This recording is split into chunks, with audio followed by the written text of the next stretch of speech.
Hola, Wanderlusters! Welcome back to our podcast, the travel podcast that brings you unforgettable itineraries and insider secrets. Today, we're diving into a journey to one of Portugal's most magical destinations, Sintra. From the moment you land in Lisbon to the moment you board your flight home, we're covering everything: stunning palaces, where to sleep, what to eat, Instagram gold, local secrets, and even how much to budget in US dollars. Let's unlock Sintra, Portugal's fairy tale in the hills.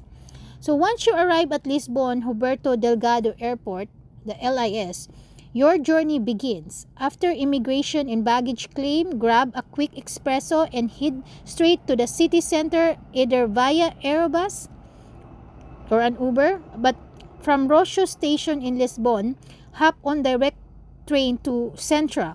It's scenic, comfortable, and cheap, just $3.50 one way. Trains run every 30 minutes and take about 40 minutes. Set on the left side of the train for better views. So that's a trip, professional trip. Okay, day one in Central. So morning, you can go to Palacio da Peña. Our first stop is the dazzling Palacio da Peña, the colorful romanticist castle that looks like a mashup of Disney and Gaudi. Admission is $16, and you'll want to get there as early as 9:30 a.m. to avoid crowds. Instagram tip: the best photo spot is from the Cruz Alta viewpoint, a short hike above the palace grounds. You'll get the entire castle floating above the forest. Trivia break: did you know Fina Palace was built on the ruins of 16th century monastery and inspired the concept of romantic architecture across Europe? Yep. So lunch recommendation: head down to Cantejo Gourmet for delicious bifanas, the fork sandwiches, and local cheeses. Under $15 with wine. In afternoon, you can go to Quinta da Regalera, just a 10-minute walk from the center. Quinta da Regalera is an esoteric estate filled with underground tunnels and the iconic initiation well. Entrance $10. Secret local tip: ask the staff about the hidden tunnels that connect the chapel to the well. Oh, they're often skipped by big tours. So, evening, check-in diner. So, stay at Tivoli Palacios de Setias, a 5-star hotel in the neoclassical palace. 250 per night. For budget option, the Moon Hill Hostel is a chic and just $35 per night. So, dinner at Tascantega is a cozy spot for pistiscos, a Portuguese tapas. Try the octopus salad and sangria, around $25. In day 2 in Sintra, you can go to the next morning to Moorish Castle. Built in the 8th century, the Castelo dos Moros offers panoramic views of the Sintra and the Atlantic.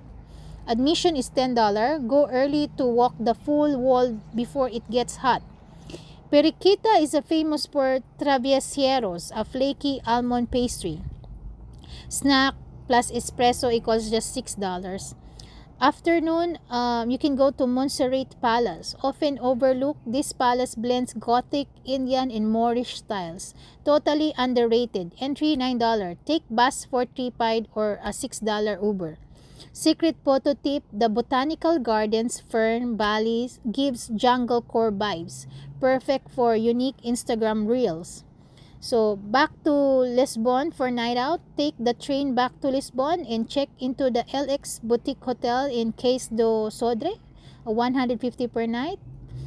Dinner and Pink Street. So, explore Rua Nova do Carvalho, aka Pink Street, for drinks and nightlife. Grab dinner at night at Time Out Market Lisbon, a modern food hall where $25 can get you top-tier seafood and wine.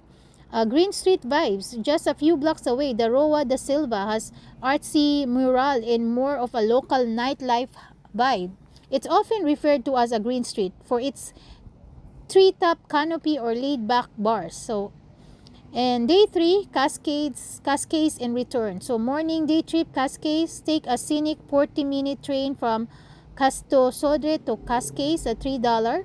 This beach town offers golden sands, rocky coves, and chilled vibes.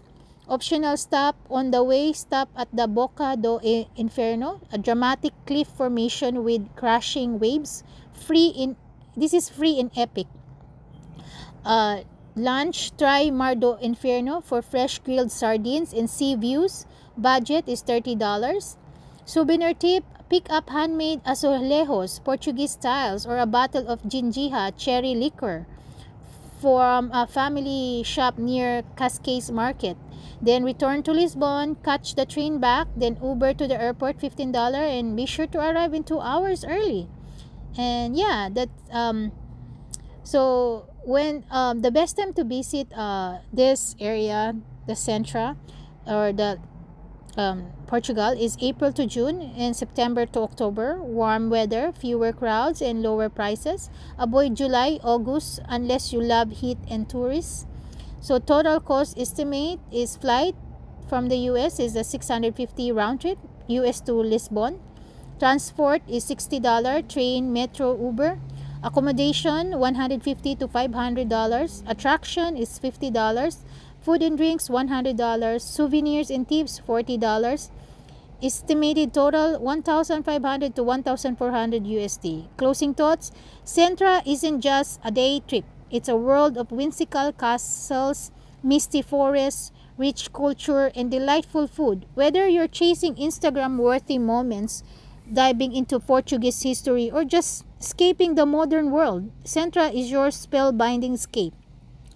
That wraps up today's adventure. Don't forget to subscribe, share this episode with your travel buddy, and check our show notes for maps, links, and discount codes. No, just kidding. So, 8 logo from Sintra. Until next time, ciao!